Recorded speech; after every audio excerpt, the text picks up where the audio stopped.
Hello friend, नमस्कार। आप सबके लिए मैं बहुत प्यारा सा कजरी सॉन्ग लेके आई हूँ और कैसा लगा तो आप लोग ज़रूर कमेंट में बताइए। बहुत प्यारा सा गीत है, तो आप सब बहुत ही मन से सुनिए और बहुत ही प्यारा लगेगा। चलिए मैं आप लोग को सुनाती हूँ और ऐसे ही आप लोग बने रहिए। बहुत ही दर्द भरी कहानी है, आप लोग ज़रूर सुनिए। चलिए मैं सुनाती हूँ।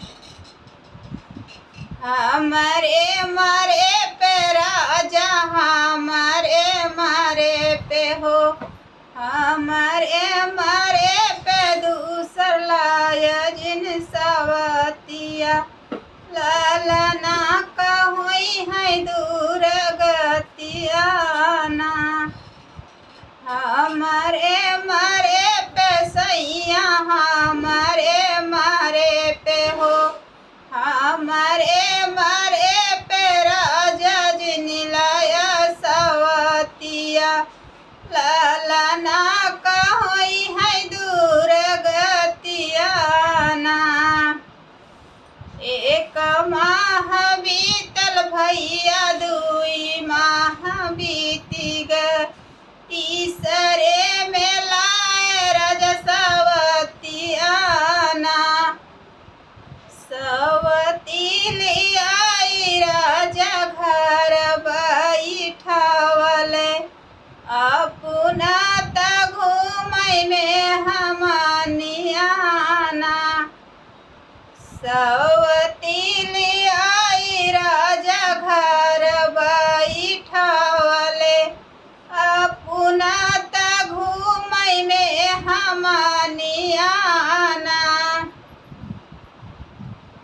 भूखिया पियासिया सलथ पदवई शरीरिया, भूखिया पियासिया सलथ पतवई शरीरिया, मांगै लागे भरी भरी कटोरवा ना।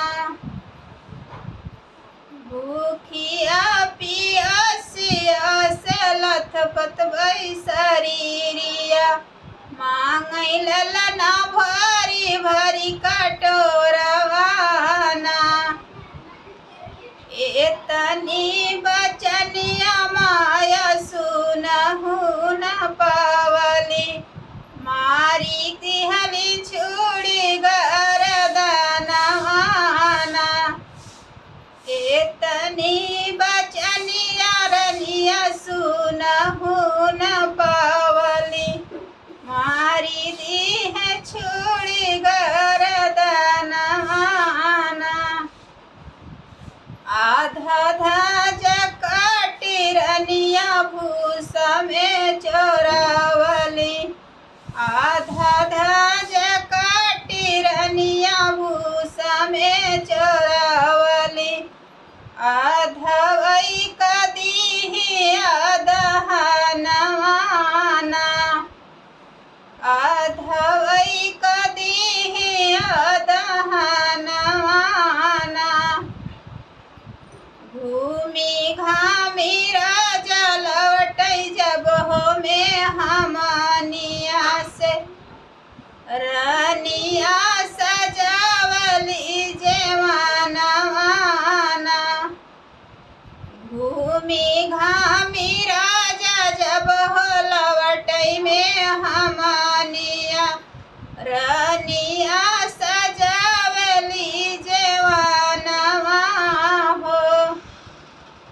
एक कवर खैले राजा दूसरा भी खैले, तीसरे में लाल कैया मुरिया ना। एक कवर खैले राजा दुई कवर खैले, तीसरे में लाल कैया मुरिया ना। सिरवा गिराई राजा गिरले धरतिया, राजा काई तड़पै करे जवाना। तीसरे में राजा जी हो गिरले धरतिया, लालन बीना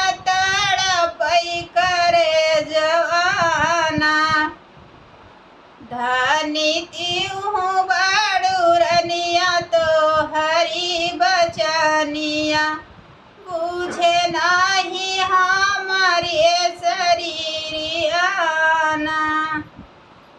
हेलो फ्रेंड, कैसा लगा तो आप लोग ज़रूर कमेंट में बताइए। और ऐसे ही बने रहिए, आप सबके लिए मैं प्यारा सा गीत लेके आऊँगी उस माँ के लिए जो माँ आज हमारे आरती कमेडी जौनपुरिया की माँ है, वो रो रही है अपने बेटे के लिए। तो 2 लाइन उसके लिए मैं गीत लिखी हूँ। आप लोग ऐसे ही बने रहिए, मैं सुनाऊँगी ज़रूर आप सबके लिए।